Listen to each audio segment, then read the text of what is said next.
Welcome to Nevada Newsmakers. On the broadcast today, Assemblywoman Jill Tolles is here for the whole show on an all-new Nevada Newsmakers. Safety. We all think about it. You think about it when he buckles in, when you check your mirrors and put away your phone. RTC thinks about safety too. In fact, we create it. Center turn lanes mean fewer blind spots. Bike lanes keep cyclists and you safe. Roundabouts reduce injury collisions.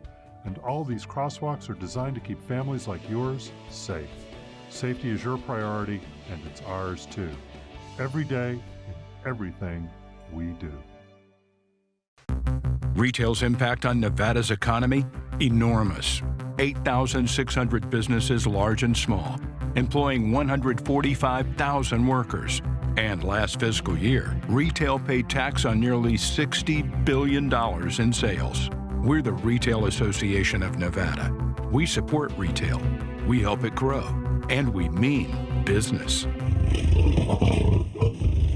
RANNV.org.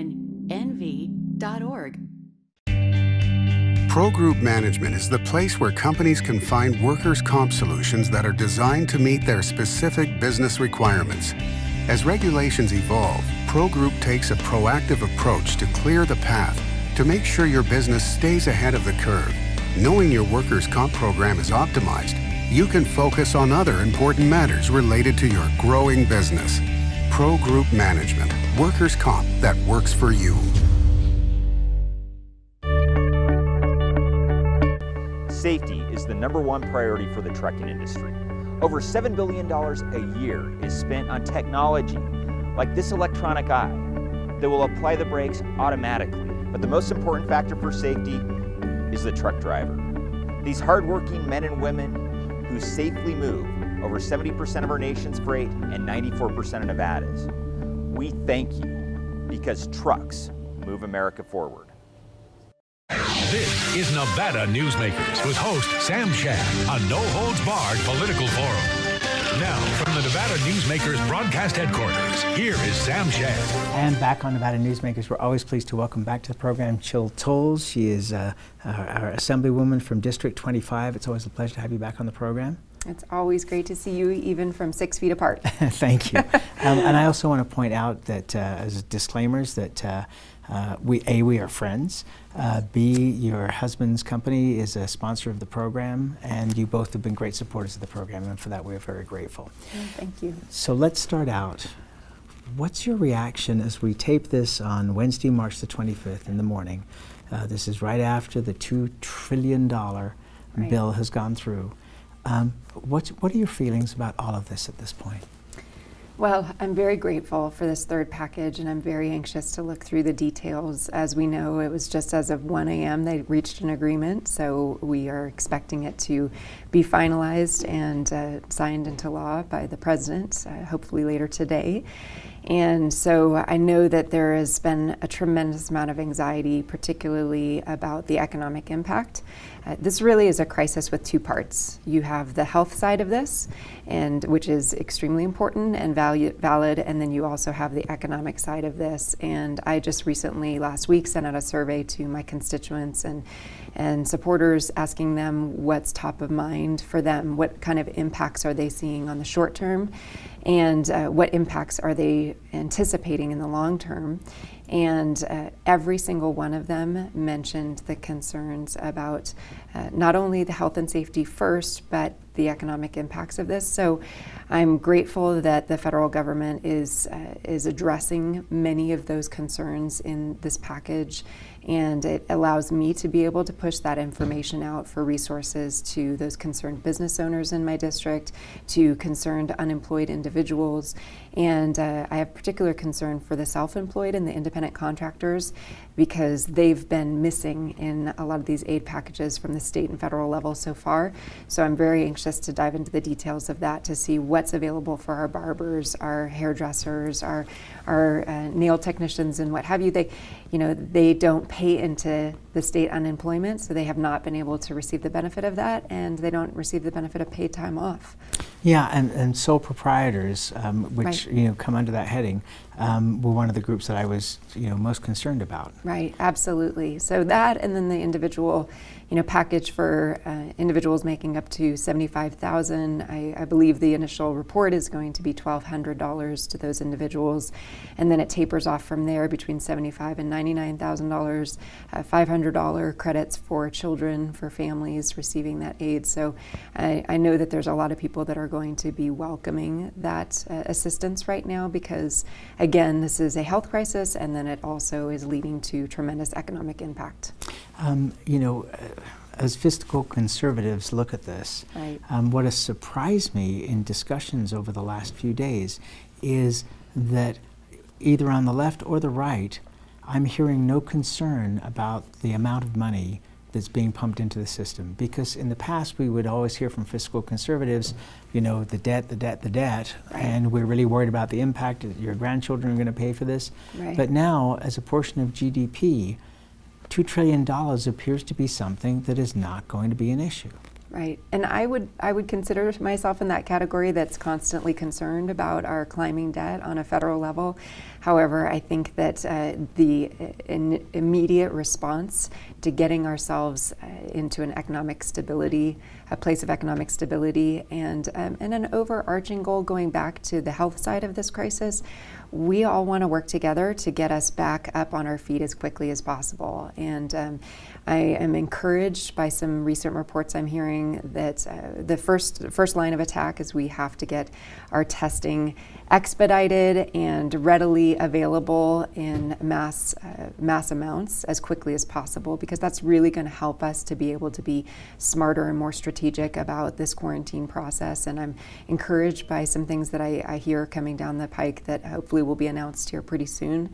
And then also, because where we're sitting today in the Trucking Association's facility, how important personal protective equipment is, making sure that we get more of that online to help stop the spread, but keep people working. So for our supply chain, that's incredibly important. For our medical health professionals, the first responders, the independent clinics that are oftentimes that first line of interaction with patients. Maybe they have symptoms, they show that they have some mild symptoms, coughing, fever, but they're not quite at a place where they are in respiratory failure, where they qualify to go to an acute hospital. Those professionals are being exposed. We want to make sure that they have the protective equipment they need.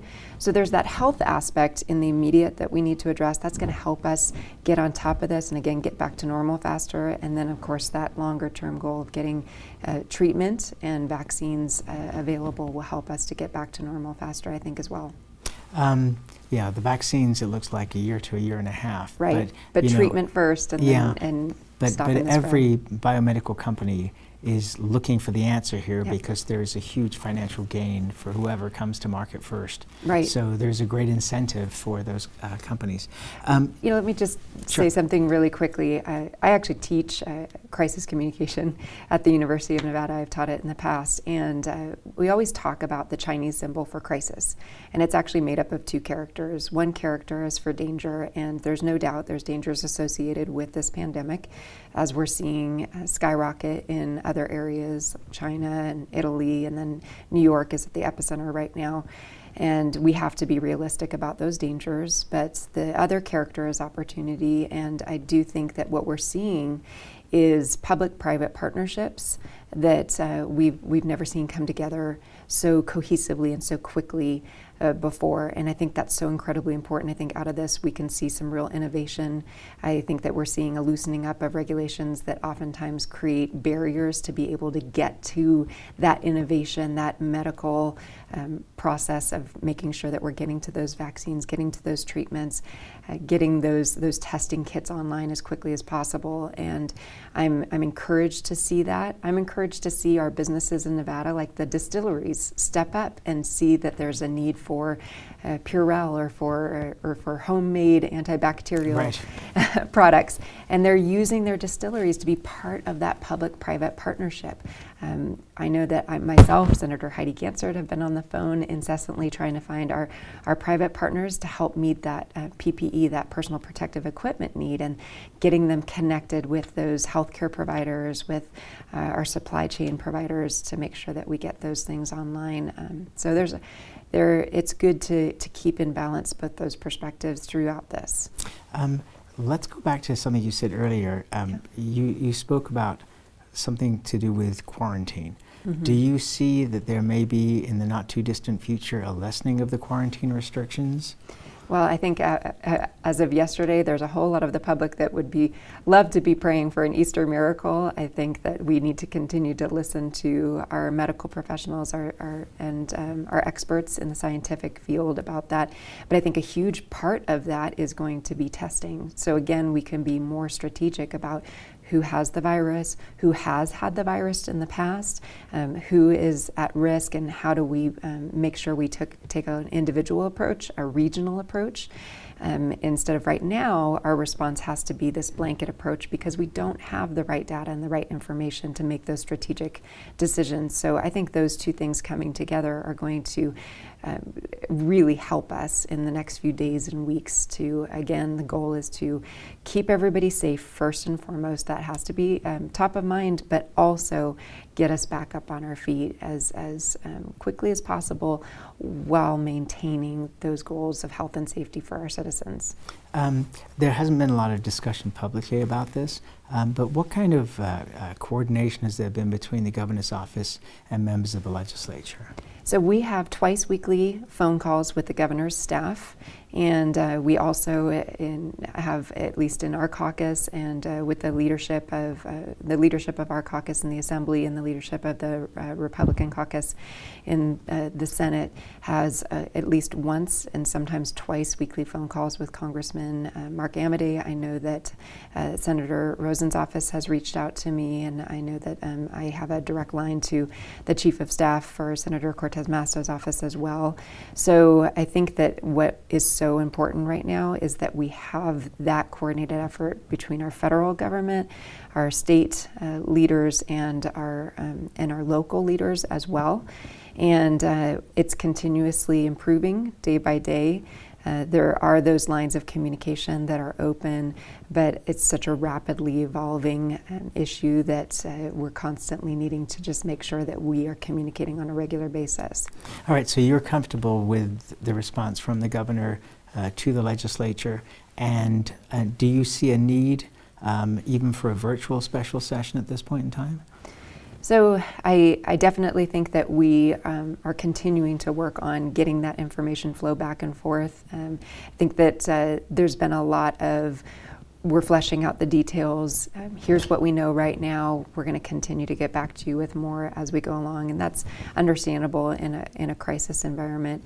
The question about this, the special session comes up on a regular basis, and I think that I can't imagine that we are going to make it all the way between now and February without having to have some legislative action. The governor has a tremendous amount of power, particularly in times of declared emergencies, but there are still there's only so much that IFC could do, or there's only so much that the executive branch could do. I do see that there's the potential for the need for the legislature to take some action on some of these items, in particular in regards to our businesses. And so I would be surprised if we make it all the way to February without having that. Okay, now, so whether or not we could do that virtually, I know that there's been a declaration of loosening up the ability for government agencies with open meeting laws to be able to meet virtually. I know the Attorney General has submitted an opinion on that, and so I think that that's important to help with our commissions and our boards to keep with the functioning of government. And so I have not yet seen if we have an official opinion on whether or not the legislature can do that virtually. Okay, so going back to your point, so special section in regard to business, what would you think the parameters would be? the parameters of that special session in terms of how we meet, or what kinds of issues might we be discussing? Yeah, what kind of business issues would you be looking at? So I know that there's been some talk about things like whether or not we can, defer the modified business tax or the commerce tax or certain licensing requirements, the gaming taxes that are due on, or gaming fees that are due on a quarterly basis that have to be paid up front at the beginning of the quarter. And so there's certain things that we need to take a look at in terms of what could be extended out on a legislative level, and so I know that there's a whole menu of options for us to consider, and those are just some that top of mind that I know have been recommended, not yet fleshed out. And it was interesting to see the Las Vegas Review-Journal putting out a story yesterday on the burn rate of cash for the casino industry. It's a phenomenal amount of money that's going out there every day. Let's take a break. We'll come back more with Jill Tolles after this. Because of UMC, I'm putting my free time to good use. Because of UMC, she keeps me on my toes. Because of UMC and this guy, I'm here. UMC, the highest level of care in Nevada. Hi, I'm Eric Robnett, owner of Home Energy Experts. Has this ever happened to you? Honey, did you remember to turn down the thermostat? Forgetting to set the temperature? Not fun. We can help. Our new smart thermostat keeps the temperature set for your comfort all by itself. I'm feeling hot now. To increase your comfort, go to homeenergyexperts.com for details. That's homeenergyexperts.com. The signs and symptoms of cataracts can start out small with subtle changes in your vision. So don't wait. Be proactive and take your vision into your own hands. If you're experiencing the onset of cataracts or just have questions, contact your eye care professional or call Eye Care Associates of Nevada today. Dr. Hiss has years of experience specializing in the surgical correction of eye disorders and has completed over 84,000 vision correcting procedures. At Eye Care Associates of Nevada, we'll change the way you look at the world. As you know, Reno is booming. Tolles Development Company is helping it grow with insightful design and development, building community with every project, adding beauty, adding excitement, emphasizing our shared humanity. Reno is becoming bigger. Tolles Development is helping it become better, more livable, more enjoyable. To learn more, go to tollesdevelopment.com. tollesdevelopment.com. This is Nevada Newsmakers. And back on Nevada Newsmakers, we continue our conversation with Jill Tolles of Assembly District 25. Go Ed. Michael Brown was on the program just a couple of weeks ago talking about the new direction for the state. Do you think that that is now going to be reversed in terms of we're going to need every job we can get? So I definitely think everything that had every one of our agencies, every one of our leaders who had certain plans in place are in the process of stopping and reevaluating what our needs are, and as you would expect them to do. We're all going to need to sit down and reassess where we are as a state, what our priorities are. We have transitioned extremely quickly from a phenomenally robust economy with the lowest unemployment rates in recent history and a booming stock market, and things were really coming back fully and robustly from the Great Recession, and yet now all of a sudden we're facing a whole new slate of challenges. I think that we learned a lot of lessons. We learned about the importance of diversifying our economy, making sure that we are continuing to bolster, for example, the tech industry, which I think is going to be a key player in our recovery. As I was saying earlier in the first segment, it's important that we continue to look at innovation to help us streamline things, be more efficient, create new potential solutions to the problems that we're facing. So I think that for every leader, including GoEd, including our healthcare industry, including our education system, we're looking at a future not too far down the road of being able to take stock re-examine, reprioritize, and then move forward. And I am encouraged by seeing as much collaboration as we're seeing today. We need to continue that as we move forward. And this is not the time.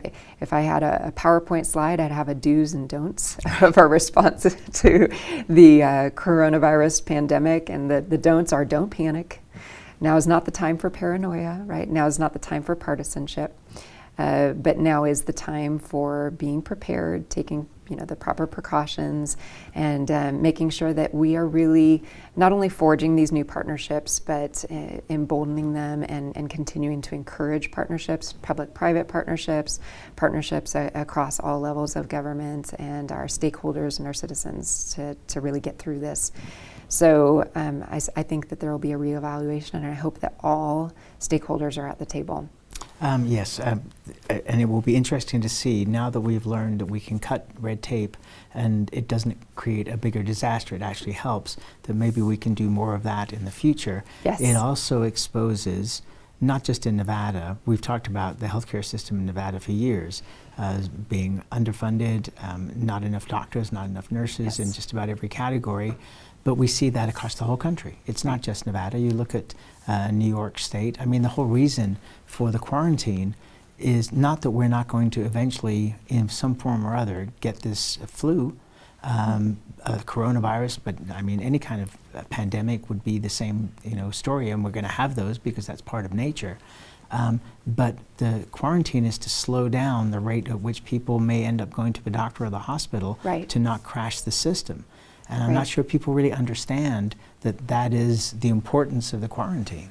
So I was on the phone the other day with a friend with stage 2 cancer, right? And on the phone with somebody else with asthma, and somebody else who was already battling a sinus infection, or already recovering from surgery.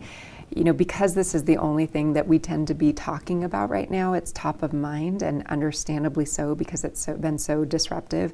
And by the way, Sam, when have we ever, and the answer is never, in our lives seen so many leaders from across the globe all on the same page together and in addressing the concerns here and taking some of the same measures, now to varying degrees depending on the region. We've never seen this before. So it's understandable that this is top of mind, but we tend to forget that there are all sorts of other healthcare needs that were already in our system, in an already burdened system, that haven't gone away just because coronavirus is here. There's people who are still needing their daily treatments. There's still people that are recovering from surgery. As I said, there's still people that are battling life-threatening illnesses. So you're absolutely right. That's all part of the equation, and why it's so important that we're taking some of these precautions. It's not just about this particular virus and the potential mild to moderate to severe. Of course, we want to be most conscious of the severe symptoms that come as a result of it. All right, let's take one more break and we'll be right back. Okay. Dimitri Prine here for Design Outdoor. Come visit Design Outdoor's store and backyard to see our wide selection of fire pits, barbecues, and pizza ovens, natural stone water features and fountains, and frost-proof pottery. Our store and backyard are located at 11600 South Virginia, just north of DeMonte Ranch Parkway.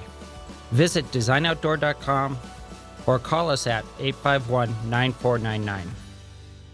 One of the most psychologically damaging things parents can do to children in divorce is disparage one another, which is why I can't believe I even have to make this commercial. Half of your kids' genetics come from this person you're spewing hate about. Your children have the right to love you both, but more than that, they deserve to love themselves. Marilyn York might be a men's rights divorce attorney, but this is for every selfish parent. Shut up!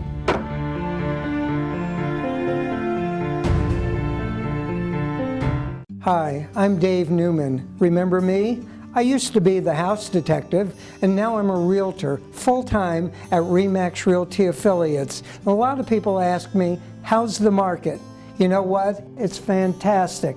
If you're even kicking around the idea of buying or selling, give me a call. Let's talk about it. Call me at RE/MAX Realty Affiliates and just ask for the guy who used to be the house detective, Dave Newman. Everyone is talking about opioids. But they're not the only drugs that can be harmful if taken in large quantities or not as prescribed. You also need to be aware of side effects from anxiety drugs, muscle relaxants, sleep aids, and stimulants. Mixing prescription drugs with other drugs or alcohol can be dangerous. If you take Ambien with a glass of wine, it may be enough to stop you from breathing. Prescribed drugs can be just as dangerous as illegal drugs. Take medications only as directed. This is Nevada Newsmakers. And back on Nevada Newsmakers, we continue our conversation with Assemblywoman Jill Tolles of District 25. The census. Yes. I know I got the pleasure of filling out the really big census, which actually only took about 25 minutes. Right. But also the small census, which takes almost no time. So important. Absolutely. So people need to understand that every single person in Nevada needs to be counted, and that's our direct lifeline to those federal funds, and it's incredibly important for everything from how we strategically plan out the needs of healthcare, our economic needs, our educational needs, and we also have a big redistricting session coming up in 2021 where we're going to be redrawing the lines for how people are represented in our state, and it's incredibly important that each and every person and every member of the household is represented there. It's very easy to do the online census, and we in fact did it. People can take advantage of this stay-at-home time to do it in their bathrobes with their coffee mug in front of them, and it's incredibly important. I hate to think where your camera was that you knew that I filled this out of my bathrobe. Listen, thank you so much for coming in. I really appreciate your time. I got so many other things, but it'll be for another day. Absolutely. Thank you for I look forward to coming back. Thank you. Thank you, and we'll be right back. A bird's eye captures its surroundings at different heights. At Brian Culpa Photography, we can make your imagination soar over buildings, parks, cityscapes, and beyond. Brian's images tell the story and get the job done. If you need a new perspective to tell your story, contact Brian today. Brian Culpa Photography. Experience the bird's eye view at brianculpaphotography.com.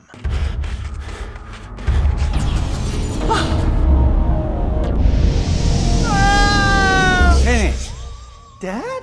What are you learning? This place is great. Huh? You gotta try this. Wow, this stuff is great. People are gonna love it. Yes. Yes, they will.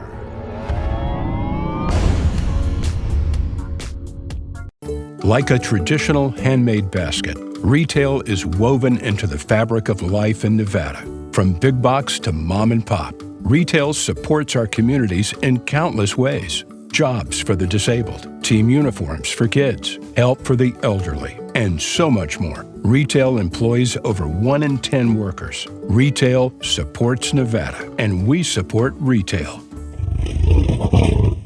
RANNV.org. Pro Group Management specializes in providing industries with the necessary components to satisfy and exceed workers' comp requirements. Every business has unique needs and specific regulations. Pro Group Management stays ahead of the curve, providing up-to-date services to keep your industry in top form. Discover how we simplify your tasks, improve efficiency, and reduce expense to keep you moving in a positive direction. Pro Group Management. Workers' comp that works for you. You can now watch Nevada Newsmakers on YouTube. Just go to YouTube and search for Nevada Newsmakers and become a subscriber. We'll see you on the next broadcast. Thanks for watching and listening.